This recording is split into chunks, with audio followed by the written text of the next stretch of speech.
Hai teman-teman, jangan lupa like dan subscribe Indri Kiki Channel.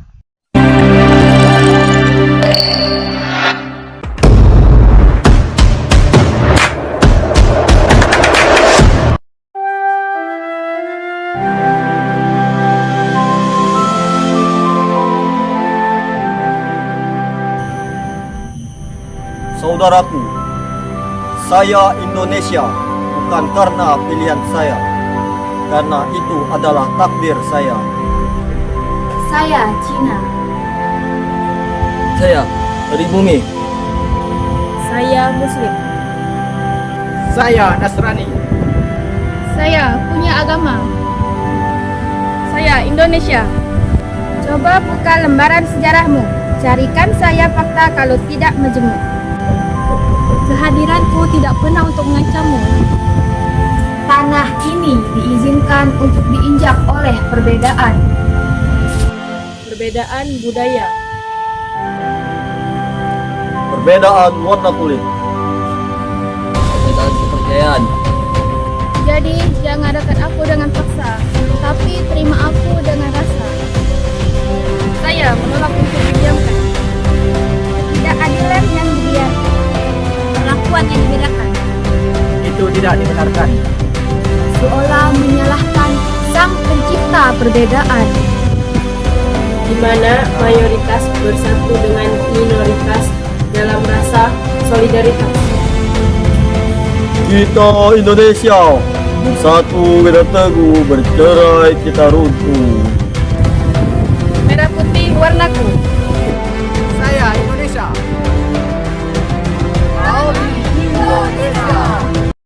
Assalamualaikum warahmatullahi wabarakatuh. Kali ini kami akan membahas mengenai materi wawasan Nusantara.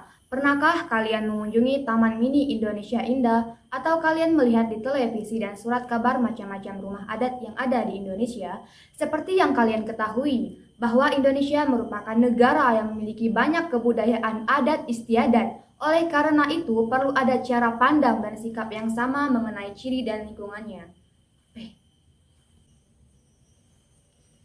Apa yang kalian ketahui tentang wawasan Nusantara? Pernahkah kalian membaca sebuah artikel atau buku yang mengenai wawasan Nusantara? Jika belum, di sini kami akan membahas beberapa materi yang berkaitan dengan wawasan Nusantara. Dimulai dari 1. Pengertian wawasan Nusantara, 2. Hakikat wawasan Nusantara, 3. Hubungan wawasan Nusantara dengan Pancasila, 4. Fungsi wawasan Nusantara, 5. Tujuan wawasan Nusantara, 6. Asas-asas wawasan Nusantara, 7. Peranan wawasan Nusantara, 8. Pentingnya wawasan Nusantara dan integrasi nasional, 9. Unsur-unsur dasar wawasan Nusantara. Kita mulai dari pengertiannya. Wawasan Nusantara adalah cara pandang dan sikap bangsa Indonesia mengenai diri dan lingkungannya yang serba beragam dan bernilai strategis dengan mengutamakan persatuan dan kesatuan bangsa serta kesatuan wilayah dalam menyelenggarakan kehidupan bermasyarakat, berbangsa dan bernegara untuk mencapai tujuan nasional. Tetap menghargai serta menghormati kebinekaan dalam setiap aspek kehidupan nasional. Bangsa Indonesia yang majemuk harus mampu membina dan membangun atau menyelenggarakan kehidupan nasional yang baik. Untuk itu, pembinaan dan penyelenggaraan tata kehidupan bangsa dan negara disusun atas dasar hubungan timbal balik antara semua aspek dengan mengutamakan persatuan dan kesatuan nasional. Hakikat wawasan Nusantara. Hakikat wawasan Nusantara dapat diartikan sebagai keutuhan Nusantara, yang merupakan cara pandang secara komprehensif terhadap lingkup Nusantara dalam mewujudkan kepentingan nasional. Tiap warga negara tanpa kecuali harus berpikir, bersikap, dan bertindak secara utuh dan menyeluruh, semata-mata demi kepentingan nasional. Karena itulah, hakikat wawasan Nusantara juga dapat diartikan sebagai keutuhan serta kesatuan wilayah nasional, atau persatuan bangsa dan wilayah. Sedangkan garis besar haluan negara atau GBHN menjelaskan jika hakikat wawasan Nusantara diwujudkan dengan pernyataan bahwa Kepulauan Nusantara sebagai satu kesatuan ekonomi, politik, sosial, budaya, serta ketahanan keamanan. Wawasan Nusantara juga memiliki landasan hukum yang tercantum dalam TAP MPR sebagai berikut. 1. TAP MPR nomor 4 garing MPR garing 1973 pada tanggal 22 Maret 1973. 2. TAP MPR titik nomor 4 garing 1978 garing 22 garing Maret garing 1978 garing tentang GBHN. 3. TAP MPR titik nomor titik 2 garing MPR garing 1983 garing 12 garing Maret garing 1983. Hubungan wawasan Nusantara dengan Pancasila. Pancasila sebagai ideologi maupun sebagai dasar negara mengandung paham persatuan dalam segenap aspek kehidupan bangsa. Sedangkan wawasan Nusantara merupakan implementasi semangat persatuan dan kesatuan tersebut dalam segala aspek kehidupan bangsa. Dasar pemikiran wawasan Nusantara sebagai berikut. Yang pertama, historis.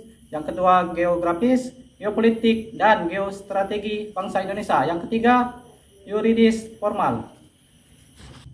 Fungsi wawasan Nusantara. Secara umum, wawasan Nusantara berperan sebagai pedoman, motivasi, dorongan, dan rabu-rabu dalam memastikan semua kebijaksanaan, ketentuan, tindakan, serta perbuatan untuk penyelenggaraan negara di pusat, daerah, ataupun semua rakyat Indonesia dalam kehidupan masyarakat, berbangsa, dan bernegara. Terdapat 4 kategori fungsi wawasan Nusantara. 1.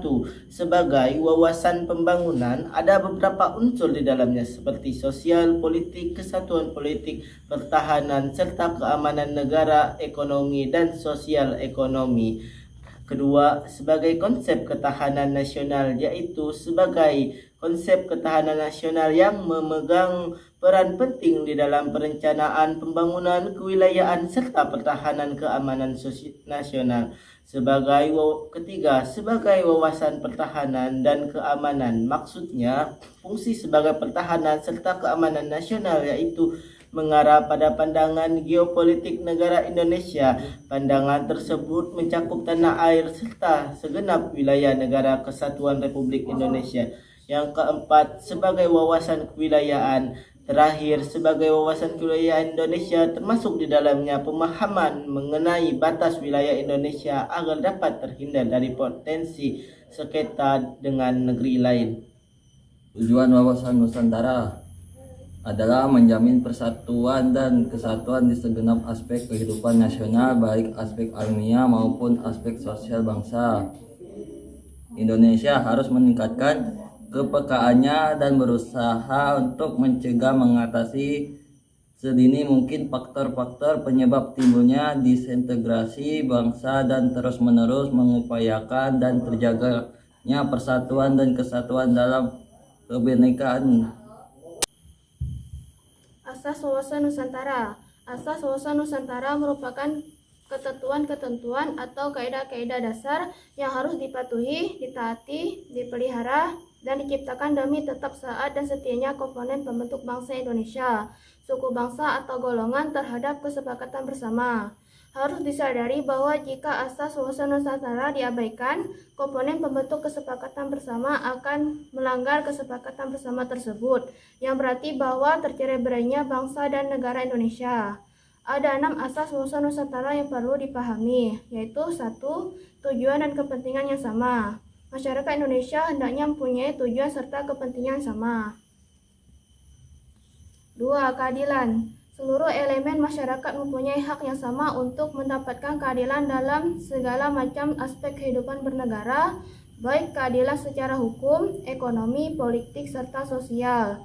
3. Kejujuran. Kejujuran dalam berpikir serta bertindak menjadi sebuah asas wawasan Nusantara yang sangat penting.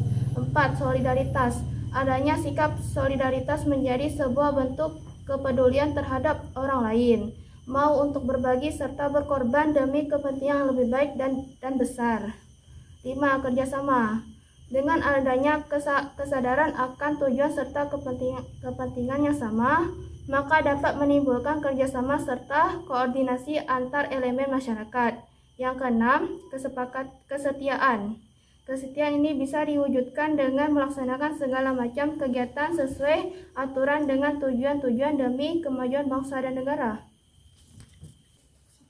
Peranan wawasan Nusantara. Secara umum, wawasan Nusantara berperan sebagai pedoman, motivasi, dorongan, dan kebijaksanaan, ketentuan, tindakan, serta perbuatan untuk penyelenggaraan negara di pusat, daerah, ataupun untuk semua rakyat Indonesia dalam kehidupan masyarakat berbangsa dan bernegara.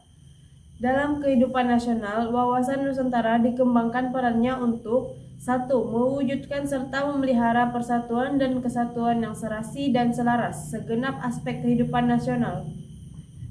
2. Menumbuhkan rasa tanggung jawab atas pemanfaatan lingkungannya. Peranan ini berkaitan dengan adanya hubungan yang erat dan saling terkait dan ketergantungan antara bangsa dan ruang hidupnya.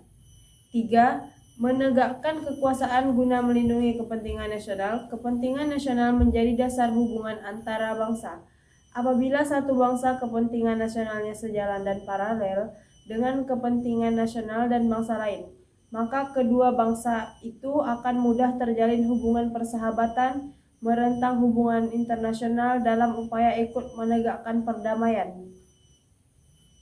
Pentingnya wawasan Nusantara dan integrasi nasional. Untuk menyelenggarakan kehidupan nasional supaya tetap mengarah pada tujuan nasional, maka diperlukan suatu landasan dan pedoman yang kuat, yaitu berupa suatu konsep wawasan Nusantara untuk mewujudkan aspirasi bangsa serta kepentingan dan tujuan nasional.